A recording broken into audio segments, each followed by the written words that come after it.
Support WrestleTalk! Donate on Patreon. Hello and welcome to Fantasy Booking Warfare. I'm Oli Davis, and this month I am back in the mix of things because Laurie El Fakador Blake won last month against Luke Owen, and it is winner stays on to decide the Fantasy Booking Warfare champion. We really need a belt for that. This month our Patreons have suggested and then voted on an NXT Invasion of Raw. Now if you click the eye above my head, you'll see options for both myself and Laurie. You can do the same on Laurie's video. Doesn't matter where you cast your vote, we'll total them all up after a week of people watching this stuff. So go over and watch Laurie's as soon as you've finished watching my video, but remember to vote for me. So without further ado, here is my Fantasy Booking Warfare of NXT's Invasion of Raw. In my Fantasy Booking Warfare alternate reality, there's not much different from what had happened in the real reality, so it's still a new era. Vince McMahon and the McMahon family have all announced that thing and not fulfilled it, crucially, and there's still a bunch of NXT stars on their way to WWE, and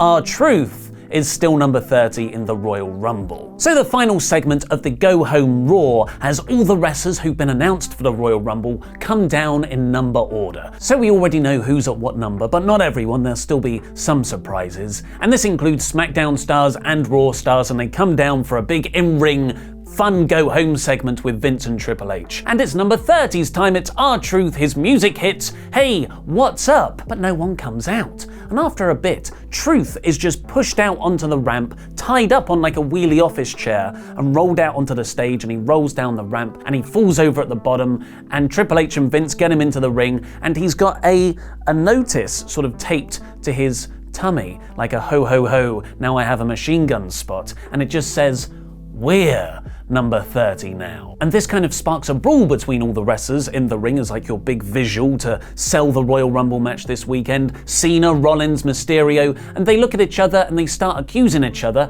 of making a faction to be at number 30. And all the while everyone's going crazy, Corey's screaming, "What does it mean, we?" And in the Royal Rumble's men match that weekend, it gets down to the final bunch, which is Lars Sullivan, John Cena, Seth Rollins, AJ Styles entered after losing to Daniel Bryan in the WWE Championship match earlier that night, and Batista, a surprise return, what fun. And Lars has eliminated a bunch of people, but it's number 30 time. Shock the system. And boy are they going to. It's Undisputed Era led by Adam Cole, and they do their pose at the top of the ramp. I've done that wrong, I think. And they start walking down. And Cena, Rollins, and AJ and Batista are ready in the ring for them, and Lars is hulking up behind.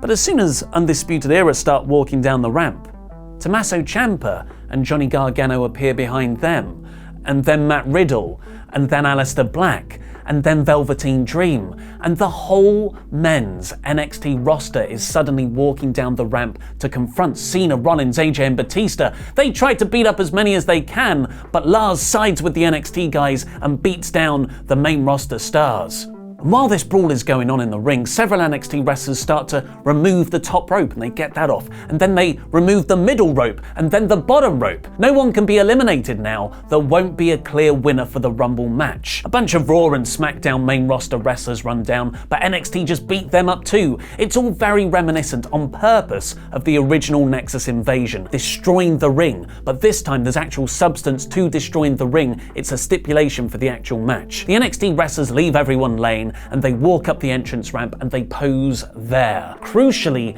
not leaving through the audience like some Invasion factions do. This is their show now. That's the message they're trying to send, and they use the big boys entrance. Michael Cole sends the broadcast off air saying, "What does this mean for WrestleMania?" No one's pointing at the sign. What does this mean for WWE? Cena and Rollins open the next night's Raw, calling out the NXT guys, but they don't answer. Instead, it's announced that Cena versus Rollins versus Batista will happen tonight because they were the final Raw participants in the Royal Rumble. And then the winner of that will face tomorrow night's winner of Lars Sullivan versus AJ Styles, who were the final SmackDown finalists at Royal Rumble, and they'll collide at the Elimination Chamber. But Aleister Black and Velveteen Dream attack Cena, Rollins and Batista, ending that match. And Undisputed Era attack AJ and Lars, calling off that match in a double DQ2. They only tap Lars, just to make sure that both guys were DQ'd at the same time. Lars just stands there watching as AJ gets beaten up. Now this starts a few weeks of NXT run-ins on any main roster match that appears to be building a WrestleMania program. The point is, they won't let any matches for Mania get made. On the following Raw, frustrated by all these constant NXT run-ins, Vince McMahon books Cena versus Rollins versus Batista versus Lars versus AJ to decide the real Royal Rumble winner, as they were the last guys left, in the Elimination Chamber, so no one else can get in. The Undisputed Era come out, led by Cole, saying, no,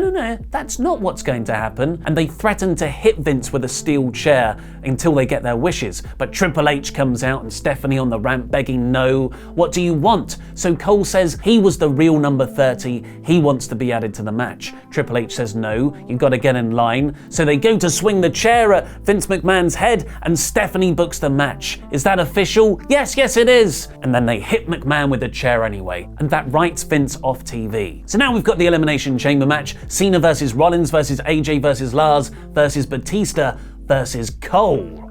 And the match is mostly built around Cena versus Lars, but everyone gangs up on Lars to take him out of action for a bit, but not eliminated, and then they all turn round to the chamber of the last guy to come out, Adam Cole. And from here, Cole goes brilliantly as he can, from cocky to nervous as the countdown timer nearly runs out. And the buzzer goes off, and even tries to hold the door shut as Rollins rips him out. And now he's surrounded in the ring by all these guys who he's been beaten up the last couple of weeks. And Rollins is shouting at him over and over again, but then he just holds the too sweet sign up. And Cole smiles and gives him a too sweet back. And then they both turn around to face Cena, AJ and Batista, who are attacked themselves by a now recovered Lars from behind. This new faction beats up the old timers for like 5 whole minutes as Shane, Triple H and Stephanie are desperately trying to get the doors open to the chamber. Rollins makes the referee count the pin on Cena, AJ and Batista, and Cole gets the microphone through the chamber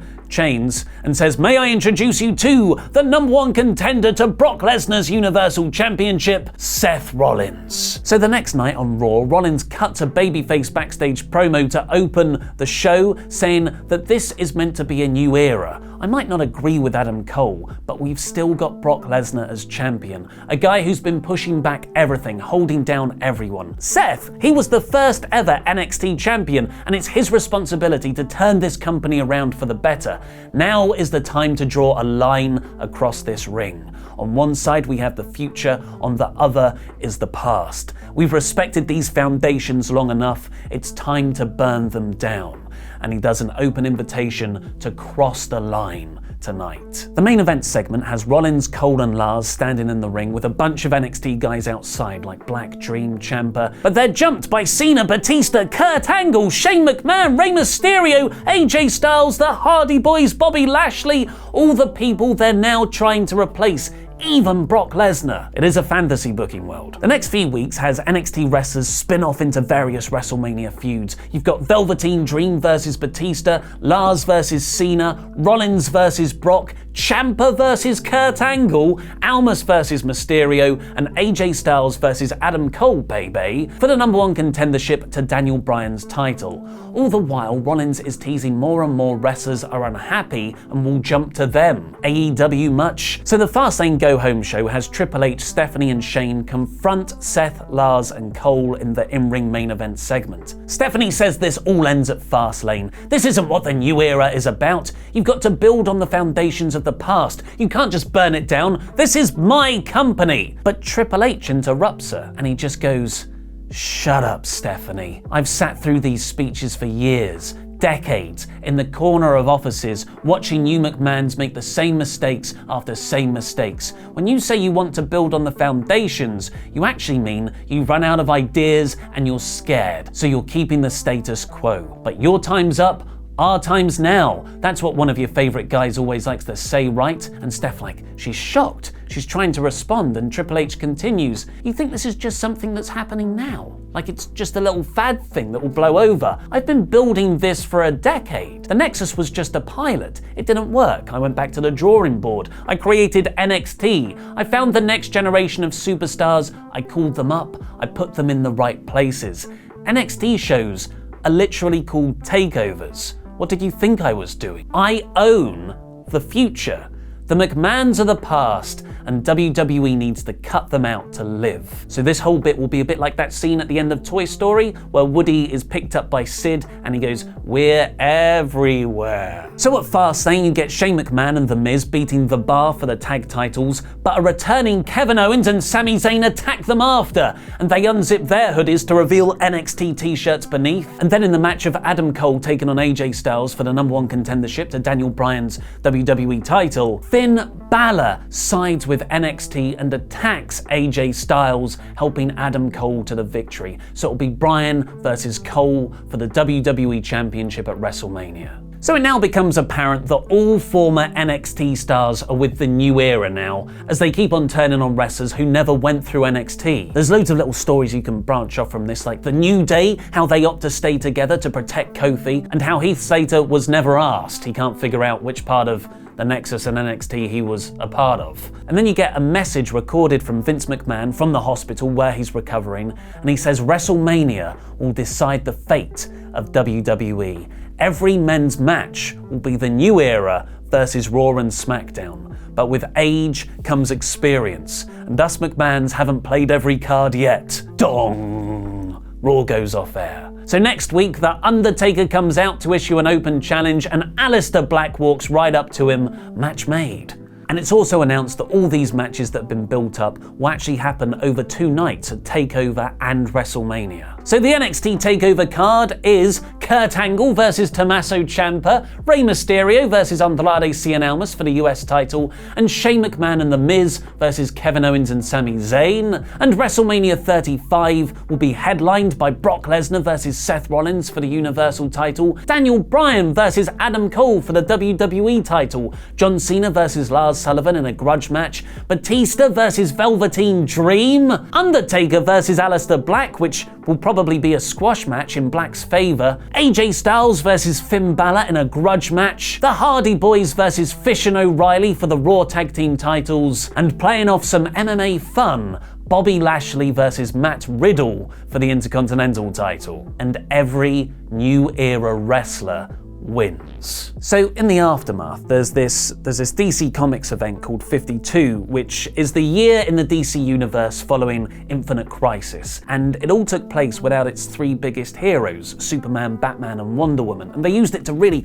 build up a load of new characters, or pre-existing characters that have never really had an emphasis put on them. And that's what I'm pitching here. I'm proposing for Raw and SmackDown for the next 7 months, any WWE wrestler who's been on the show for longer than 8 years, so before NXT, is moved to NXT on the network, and that's renamed PST, as in past. Actually be quite a nice break for them, as the taping schedule is much less frequent, and you'll have wrestlers like Cena, Orton, Ziggler, Angle, Styles, Bryan, Kofi Kingston in a heartbreaking split from the New Day. Cesaro has to go it alone without Sheamus. And you tell the story of all those guys building themselves back up again after such a humiliating defeat and trying to prove that their generation is still worth it. All this continues through to SmackDown moving to Fox in October, where Cena finally leads a charge against the new era on that debut Friday night show on Fox, which builds to a reinstatement match at Survivor Series, which the past legends win, putting them back in the main roster. So that was my fantasy booking warfare. I went a bit bigger than usual because I feel like I've sort of tried to make really nice, subtle stories, but that isn't what people want. People want run-ins and turns and swerves and stuff that probably, if you look at it, doesn't make any sense. But please, vote for me. Click the I above my head, which has been there for the whole thing, where you can vote for me or Laurie, and we'll collate all the votes on both videos, so it doesn't matter which video you vote on. But do go and watch Laurie's as well. It's appeared on the screen here. Hopefully it's here, and you can click that little video, and you can go and watch Laurie's inferior pitch. He has an undefeated streak of 1 right now, so let's end it, and get Oli back where he needs to be at the top of WrestleTalk Fantasy Booking. Thank you very much. Go and pledge on Patreon as well to have your pitches for next month's Fantasy Booking Warfare. That was wrestling. I've been Oli Davis.